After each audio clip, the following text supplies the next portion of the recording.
was resting in a siding. It was a hot day, and the express had been heavy. "I get so out of breath," he complained, "but nobody cares. They just say I'll be all right after a rest."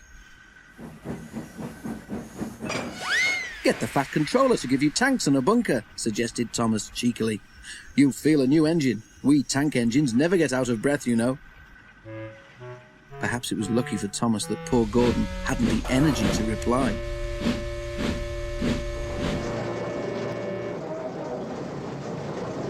The men worked hard on Gordon, but they couldn't make him better.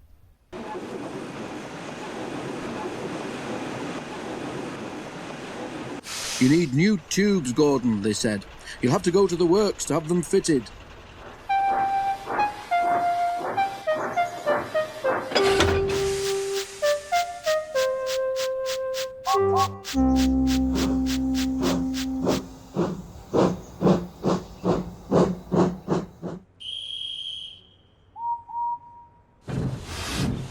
While Gordon was being mended, Henry pulled the express.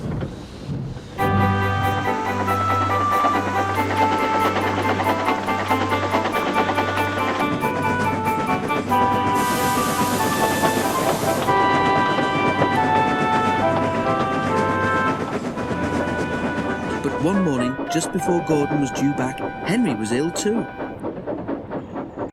"We've no spare engine except Thomas," the inspector told the Fat Controller, "but he can't pull the train on his own." "Could Percy help?" asked the Fat Controller. The inspector shook his head. "The two of them with Duck might manage," he suggested. "It's only as far as the works. They're sure to have a spare engine there."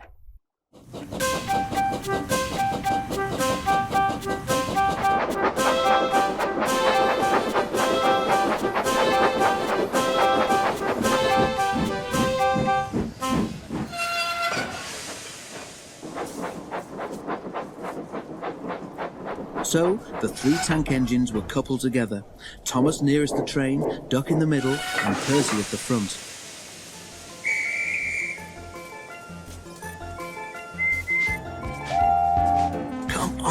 Come on, fussed Percy importantly. We're doing it, puffed Duck. Pull harder, rumbled Thomas to the others. The heavy train drew out of the platform.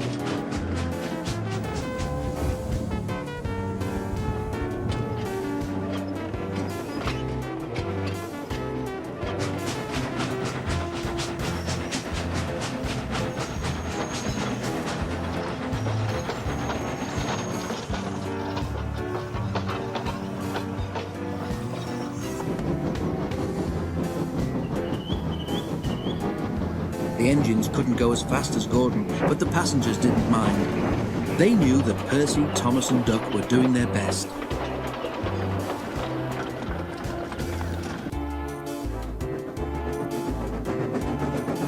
Expresses are not like branch line trains. They don't stop at all the stations, and the engines don't have a chance to get their breath back.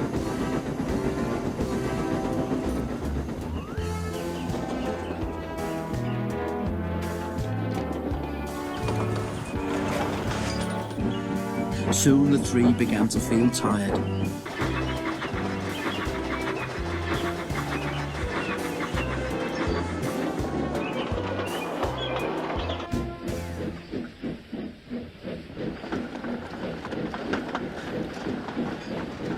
They struggled valiantly up Gordon's Hill, but the strain was beginning to tell.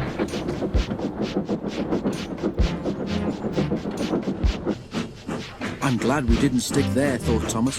"Gordon would never have let us hear the last of it." But the hill proved too much for Percy.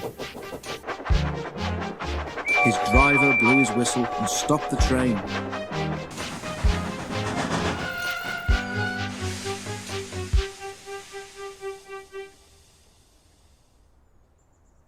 "We can't take you off, Percy," said Thomas's driver. "Do the best you can to keep your brakes off. It's not far now."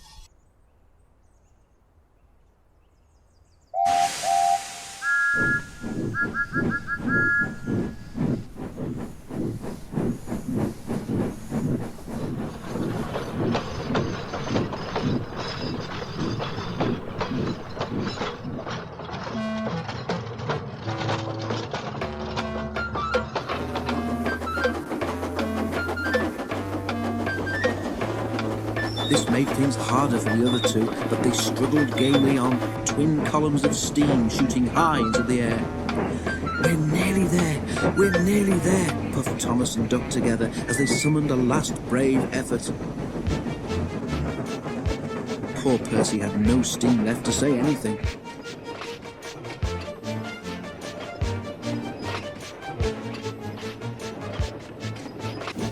They were just passing the works when Duck found he could go no further.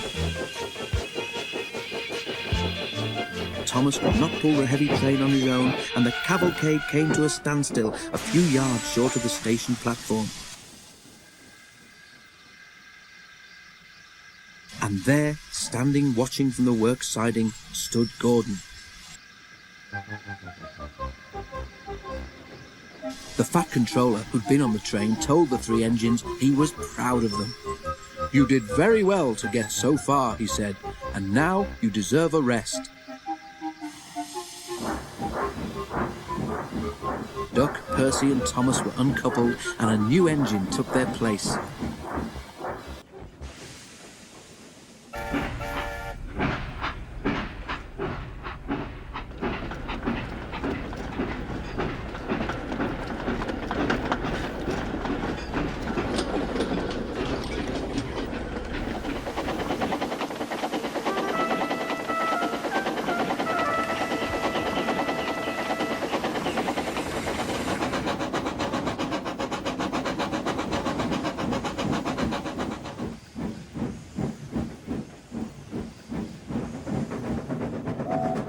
As the tank engines moved wearily away, Gordon looked at Thomas and smiled.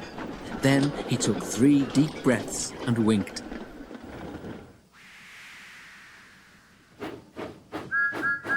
He didn't need to say anything. Thomas knew exactly what he meant.